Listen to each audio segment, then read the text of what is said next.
अस्सलामुअलैकुम वरहमतुल्लाहि वबरकातुहू। उम्मीद है आप सब खैरियत से होंगे। जैसा कि हम तजवीद रूल्स जो थे पढ़ रहे थे कि तजवीद हम क्यों पढ़ें, सबसे पहले उसकी तारीफ़, फिर उसके कुछ जो थे तरीक़ाकार किसी भी इल्म को हासिल करने के जो कुछ निकात होते हैं वो हमने पढ़े थे।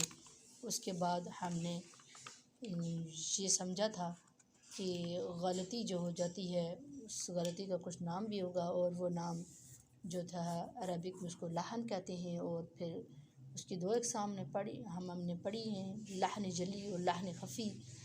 और जो हमने 10 पॉइंट गिनवाए थे उनमें से जो एक आखिरी पॉइंट हमने पढ़ा था मसाइल, तो उसमें सबसे पहले नंबर पे आता था कि क्यों हमने क्या मसले इसमें डिस्कस करने हैं, क्या मसाइल कि मखारिजुल हुरूफ की पहचान, कि जब हमने तजवीद पढ़नी है तब जब हमने कुरान सीखना है तो सबसे पहले हम क्या सीखना है, क्या सीखेंगे इसमें, क्यों क्या मसला होगा।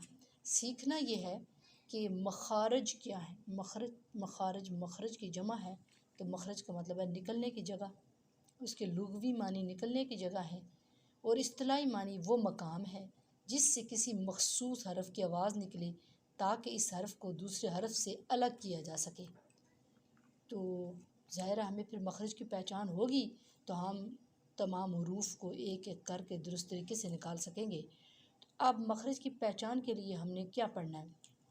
सबसे पहले तो ये पता चल गया कि मखरज निकलने की जगह, हरफ के निकलने की जगह जो है लुग़वी मानी निकलने की जगह और इस्तिलाही मानी वो मकाम जिससे किसी मखसूस हरफ की आवाज़ निकले ताकि इस हरफ को दूसरे हरफ से अलग किया जा सके।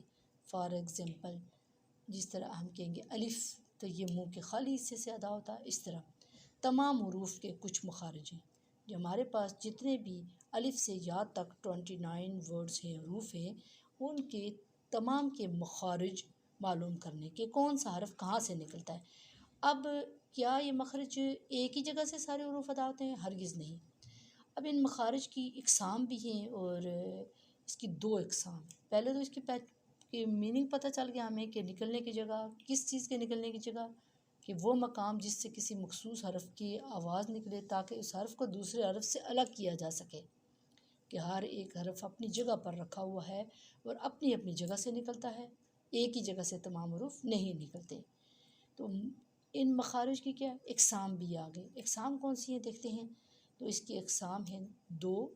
एक किस्म का नाम है अल-मख़रज अल-मुहक़्क़क़, क्योंकि मुअय्यन मखरज जो है इसको कहते हैं मुअय्यन मखरज। अल-मख़रजुल मुक़द्दर गैर मुअय्यन मखरज। अल-मख़रज अल-मुहक़्क़क़ का मतलब है कि मुअय्यन मखरज, मुअय्यन क्या होता है, किसी चीज़ का मुअय्यन वक्त, जिस तरह हम कहते हैं वो मखरज जिसका इन्हिसार हलक, ज़बान या होंठों के ख़ास हिस्से पर होता है। हलक, ज़बान या होंठों के ख़ास हिस्से पर होता है।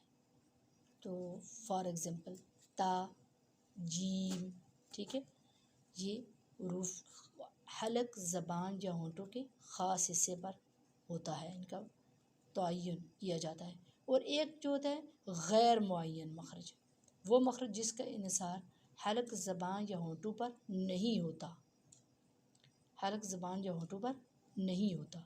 तो वो कौन से हुरूफ हैं, वो हमारे पास हुरूफ मद्दा है या नून और मीम का गुन्ना है। हुरूफ मद्दा और नून या मीम के गुन्ना के अलावा जितने भी हैं वो मुअय्यन मखरज हैं।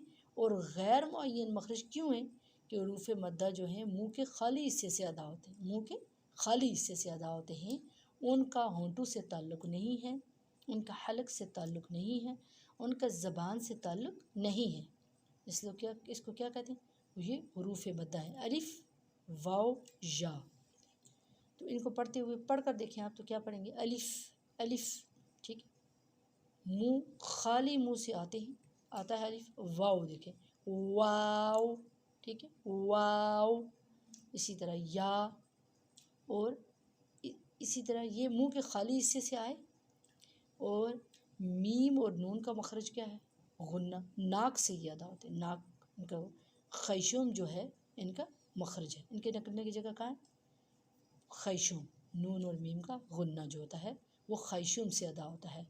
वैसे तो नून पढ़ने के लिए लिप सर्कल किए जाते हैं, लेकिन इनका इन्हिसार जो है वो हलक ज़बान या होठों पर नहीं होता, बल्कि ये नाक के ज़रिए से बाहर निकलते हैं। निकलने की आवाज़, निकलने की जगह जो आवाज़ जो होती है वो किसी एक जगह पर अंदर मुंह के ठहरी हुई नहीं है, नाक की तरफ से आते हैं। नून, मीम, ठीक है। तो उम्मीद है कि आपको इन बातों की समझ आ गई होगी कि मखारिजुल हुरूफ क्या है। मखारिज, मखरज की जमा है।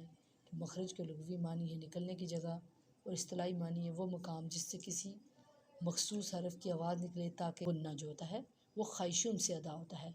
वैसे तो नून पढ़ने के लिए लिप सर्कल किए जाते हैं, लेकिन इनका इन्हिसार जो है वो हलक ज़बान या होठों पर नहीं होता, बल्कि ये नाक के ज़रिए से बाहर निकलते हैं। निकलने की आवाज़, निकलने की जगह जो आवाज़ जो होती है वो किसी एक जगह पर अंदर मुंह के ठहरी हुई नहीं है, नाक की तरफ से आते हैं। नून, मीम, ठीक है। तो उम्मीद है कि आपको इन बातों की समझ आ गई होगी कि मखारिजुल हुरूफ क्या है। मखारिज, मखरज की जमा है। मखरज के लुग़वी मानी है निकलने की जगह, और इस्तिलाही मानी है वो मकाम जिससे किसी मखसूस हरफ की आवाज़ निकले ताकि इस हरफ को दूसरे हरफ से अलग किया जा सके। और मखारिज की दो इकसाम हैं। पहली किस्म क्या है? नंबर 1 अल-मखरिजुल मुहक्कक, अल-मखरिजुल मुक़द्दर। नंबर 2 अल-मखरिजुल मुहक्कक जो है इसका उर्दू में क्या कहेंगे? मुअय्यन मखरज। तो अल-मखरिजुल मुक़द्दर गैर मुअय्यन मखरज। मुअय्यन मखरज वो मखरज जिसका इन्हिसार हलक ज़बान या होंठों के ख़ास हिस्से पर होता है, ख़ास किसी जगह से निकलता है, जैसे ता, जीम, इस तरह।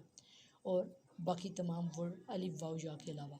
और गैर मुअय्यन वो मखरज जिसका इन्हिसार हलक ज़बान या होंठों पर नहीं होता, मसलन अलिफ, वाव, या, और इसी तरह नून और मीम का गुन्ना। आज के लिए इतना काफ़ी। सुब्हानकल्लाहुम्मा व बिहम्दिक, अशहदु अल्ला इलाहा इल्ला अंत, अस्तगफिरुका व अतूबु इलैक। अस्सलामु अलैकुम व रहमतुल्लाहि व